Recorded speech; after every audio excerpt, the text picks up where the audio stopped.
काहे ना जालो तू कमाए बंगलोरे में, काहे ना जालो तू कमाए बंगलोरे में। बोल का खैब का खियब रह के घरे में।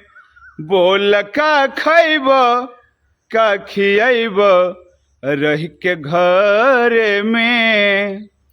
करना विचार तनी नाही कमैब, दूसरा के छोड़ बोल तू ही का खैब। करना विचार तनी नाही कमैब, दूसरा के छोड़ बोल तू ही का खैब।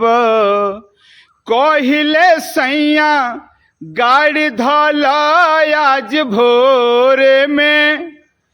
कहिले सैया गाड़ी धल आज भोरे में। बोल का खैब का खियब रह के घरे में। बोल का खैब का खियब रह के घरे में।